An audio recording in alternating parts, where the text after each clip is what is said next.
සුබ දවසක් ඔයාලා හැමෝටම.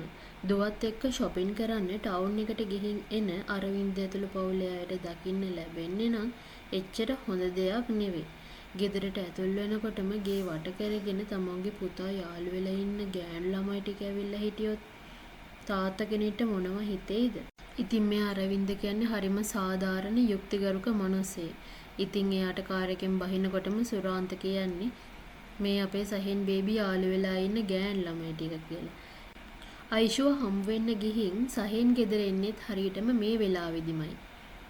ගෙදර එනකොටම ගෙදර වට කරගෙන ගෑන් ළමයි සෙට් එක දකින සහෙන් බයිසිකලේ හරවගෙන එවෙලම යන්න හදනවා.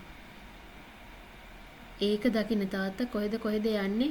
මෙහෙට එනවා බයිසිකලෙන් බැහැලා කියලා. නෑ තාත්තේ පොඩි බඩු වගේක් ගන්න මම පොඩක් ගිහින් එන්නම් කියද්දි නෑ ඔක නවත්තලා මෙහෙට එන්නයි කිව්වේ කියලා තාත්තා සැර කරනවා. ඒ පාර සහෙන් බයික් එකෙන් බැහැලා තාත්තා ළඟට එනවා.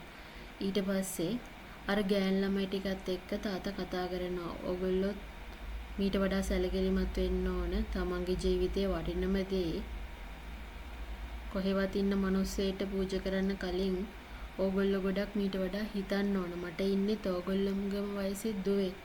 මං ඒක නිසා ඕගොල්ලෝගේ පැත්තේ තමයි හිටගන්නේ. මං කවදාවත් මගේ පුතාව සුද්ධ කරන්නේ නෑ. ඉතින් මේ තාත්තා හරිම අසරණ වෙලා අර ගෑන් ළමයි ටිකට ඉතින් කතා කරනවා. සහෙන්ටත් ඉතින් හරිම අවුල් මේ වගේ දෙයකට යාගේ අම්මටයි තාත්තටයි එයා නිසා මුහුණ දෙන්න සිද්ධ වුණ එකට. මොනා කරන්නද? ඉතින් ගෑන් ළමයි එකින් එක්කෙනා තමන් ගැන විස්තර කියනවා. එතකොට තමා සහෙන් දකින්නේ මේ සමහරක් ගෑන් ළමයි එයා දැකලවත් නෑ යාළු වෙන්න තියා. අදමයි ඒගොල්ලෝ දැක්කේ. ඉතින් මෙයාට සැක හිතෙනවා මේ කාගේ හරි ප්ලෑන් එකක්. ඇයි මේ මන් දන්නේවත් නැති කට්ටියත් මෙතෙන්ට ඇවිල්ලා ඉන්නේ කියලා. අප්පච්චි මේ මෙතන ඉන්න සමහරක් අය මං අඳුරන්නේවත් නෑ මං දැකලවත් නෑ කියලා සහෙන් කියන උත්සාහ කරත් තාත්තා කිසිම දෙයක් පිළිගන්නේ නෑ. මොකද තාත්තා තවදුරටත් ලෑස්ති නැහැ පුතා කියන බොරු පිළිගන්න. අම්මා නම් පිළිගන්නවා ඒත් අම්මා මේ වෙලාවේ කතා කරන්නේ නැහැ.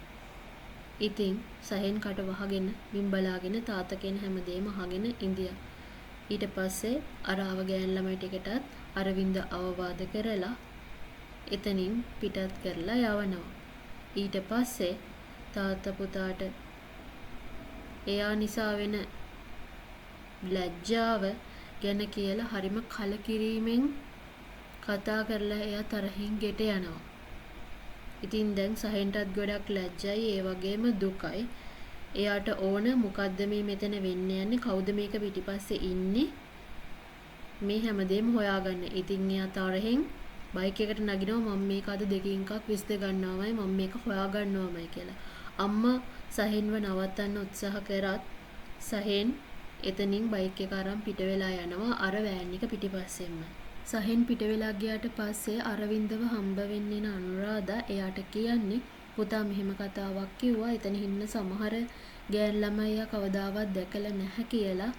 මට නම් හිතෙන්නේ ඒක ඇත්ත වෙන්නේ නැති. ඒ පාර කේන්ති යන අරවින්ද අනුරාධට කේන්තියෙන් කෑ ගහන්නේ ඔයත් ආයෙත් පුතාව සුද්ධ කරන්න ලෑස්ති වෙනවද? මට නම් දැන් මූව පේන්න බෑ. අර මිනිස්සු සුදුමනිකව බලන්න එනවා කියලා කිව්වේ නැත්නම් මම මෙලහටත් මූව පන්නලා මේ මගේ දවසේ මූඩ් එක අවුල් කරන්නේ නැතුව මෙතනින් යන්න අනෝ කියලා අරවින්ද අනුව එතනින් එලව ගන්නවා. ඒත් එතනින් පිට වෙන්නේ නැතුව අනුරාධ තවදුරටත් පුතා කියන දේ චුටක් අහන්න කියලා කියද්දි කේන්තියෙන් ගෙට යනවා. ඉතින් මේ අරවින්ද හැම දෙෙම කෝල් කරලා කියන්නේ රන්හොටිට. මොකද එයාට ගොඩක් විශ්වාසයිනේ රන්හොටිව. කවදාවත් තමන් ගැන ඕනවට වඩා පිට කෙනෙක් විස්තර අහද්දි ඒ දේවල් කියද්දි හරිම සැලකිලිමත් වෙන්න. මොකද තමන්ගේ ළඟම ඉන්න මිනිස්සු තමයි දවසක තමන්ට වරදිනකම් බලන් ඉන්නේ. ඒක නිසා පිට මිනිස්සු විශ්වාස කරන්න කලින් දෙපාරක් හිතන්න. ඕනවට වඩා රන්හොටිව විශ්වාස කරලා ගෙදර හැමදේම එයාට කියන නිසානේ රන්හොටි මේ ගෙදර වෙන හැමදේම දැනගන්නේ.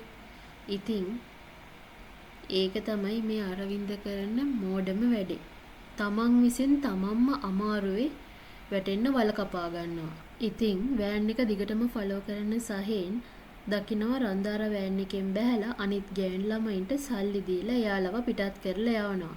ඉතින් මේක දකිනකොටම ටක් ගාලා සහෙන් එයාගේ ෆෝන් එක අරගෙන මේ දේවල් වීඩියෝ කරගන්න එයා අමතක කරන්නේ නැහැ. මොකද මේ දේවල් එයාට වටිනවා. පස්සේ මේ දේවල් ඔප්පු කරන්න. ඉතින් එයා හැම දෙයක්ම වීඩියෝ කරනවා රන්දාර මේ සල්ලි ගෑන් ළමයි එක්කින් එක්කෙනාට දීලා ඒගොල්ලොන්ව පිටත් කරලා යවන විදිය. ඊට පස්සේ මම රන්දාර උඹේ මොකද්ද මේ ප්ලෑන් එක?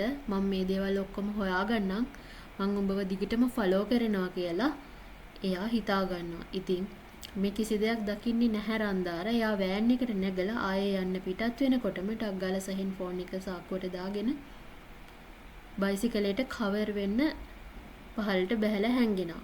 ඉතින් මේ රන්දාර කිසිම දෙයක් දකින්නේ නැහැ. හැබැයි සහෙන් දිගටම රන්දාරව ෆලෝ කරන්න අමතක කරන්නේ නැහැ. මොකද මෙයාට ඕන මේක පිටිපස්සේ කවුද ඉන්නේ කියලා දැනගන්න.